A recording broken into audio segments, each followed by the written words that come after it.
Cherringham, Episode 27, Scared to Death. Written by Matthew Costello and Neil Richards. Narrated by Neil Dudgeon.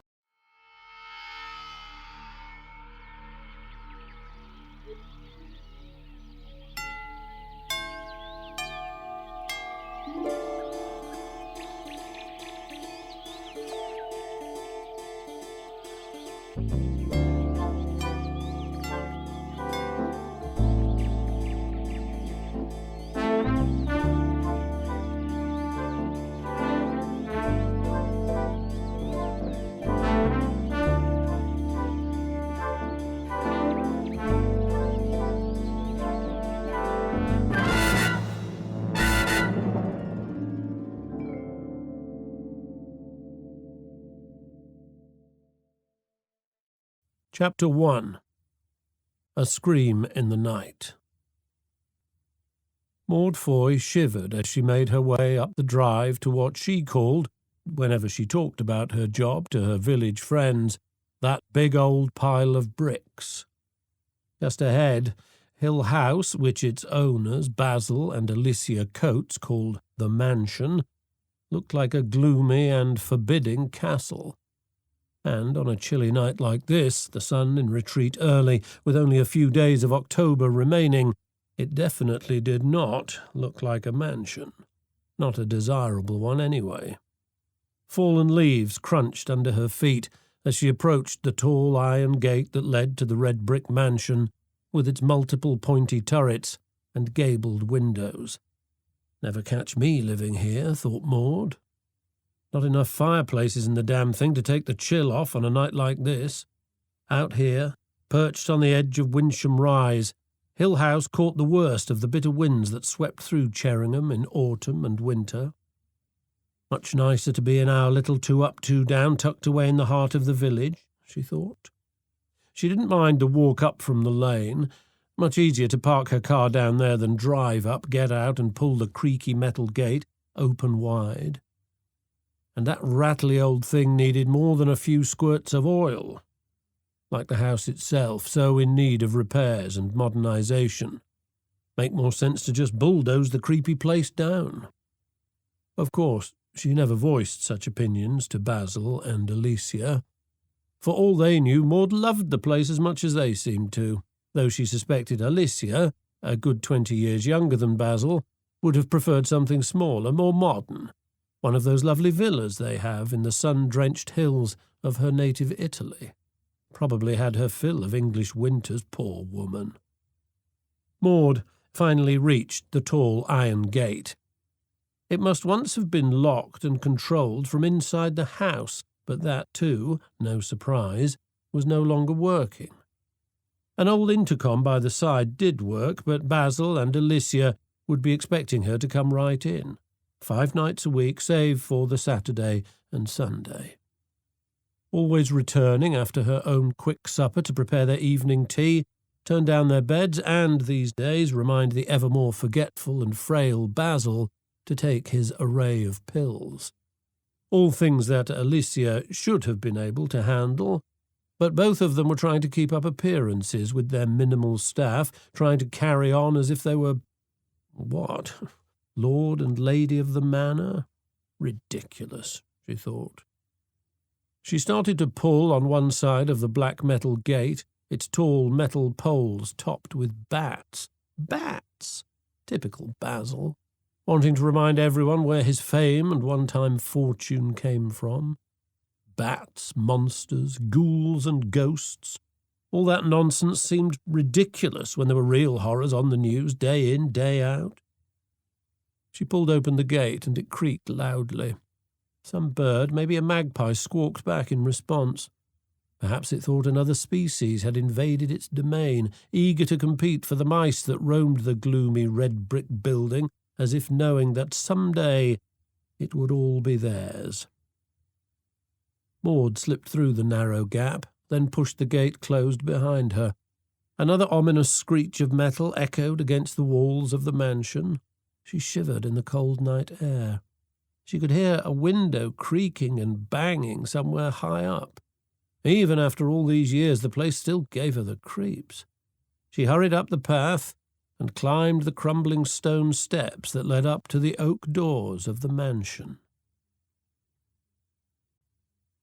As usual, she didn't knock, just pushed at the unlocked door and went in. She wondered, did they even lock the door in the evening after she left? Perhaps they didn't care. As far as she could see, there wasn't much worth nicking inside. Whole place just stuffed with silly rubbish from Basil's old films. Dust traps, most of it. And who was the muggins whose job it was to clean up that dust? With Basil, the perfectionist, looking on. Yes, Maud Foy. She hurried inside into the big hallway with its minstrel gallery and old pictures. She peeled off her raincoat and shivered again. Although she was now sheltered from the wind whipping around outside, it wasn't much warmer in the house. This little nightly chore would get even more difficult, more chilling, when autumn gave way to winter. Maybe it was time to look around for another job. But then, how many times had she thought that? And each time, Basil, always with that smile, his face so animated, showing why he had indeed been such a big movie star, would put an arm around her and say, Maud, dear, dear Maud, our loyal and trusted servant. Then a touch to her cheek, itself feeling a bit much, even a bit cheeky. When the time comes, you won't be forgotten, of course. And with that lure, Maud had found it hard to leave. Would Basil indeed remember her in his will? A little something? Maybe more than a little something. A girl can dream, can't she? Perhaps there'd be enough to make that dream come true. A tidy little cottage in Spain, perhaps? Here they're going dirt cheap these days, she thought. So she stayed, smiled, fulfilled her duties as housekeeper cum cook, though Alicia sometimes fancied herself in that latter department, leaving the out-of-date kitchen an absolute mess while preparing her bucatini pomodoro. Maud hung her coat on the rack by the door near the Wellingtons, umbrellas and spare Macs, all at the ready for guests and visitors. In recent years, hardly any of them, that was for sure. Though this last month the house had been busier than usual. What with the prodigal daughter, Karina, back from her catwalks in New York, seemingly for good. Catwalks, very appropriate. Get her upset, and Karina did indeed have claws.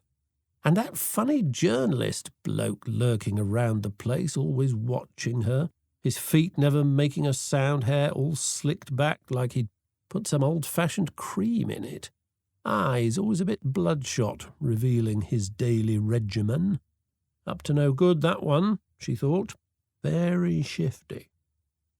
Luckily, most times she was working in the house, he was either locked away in the library with Basil, working on their book project, the big biography of Basil Coates himself, or, more often, sleeping it off at the top of the house in the old servants' rooms, or, when she was home, sniffing around Karina.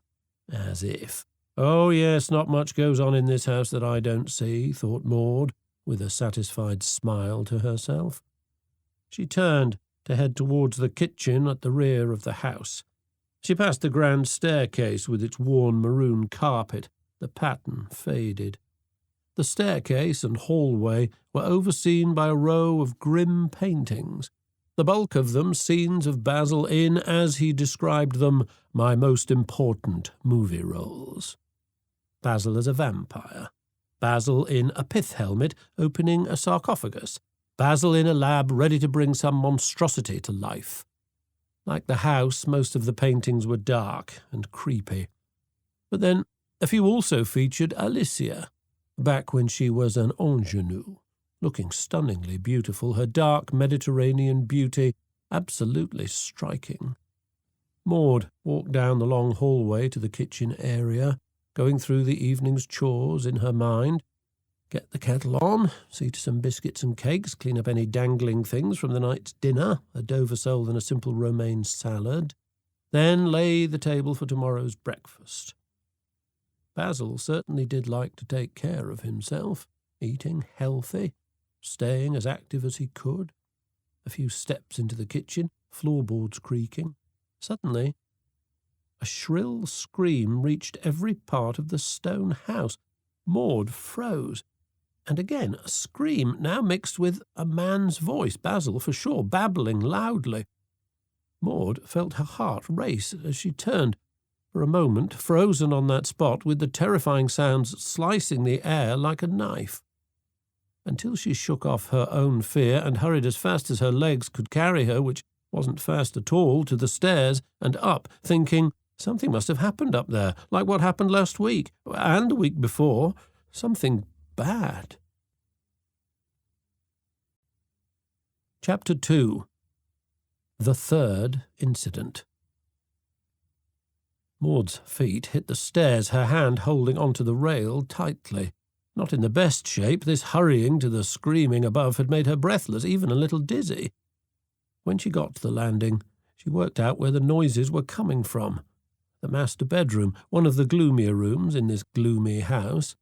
But the screams had changed to sobbing, and now Basil's voice, intelligible words, "My God, I don't understand."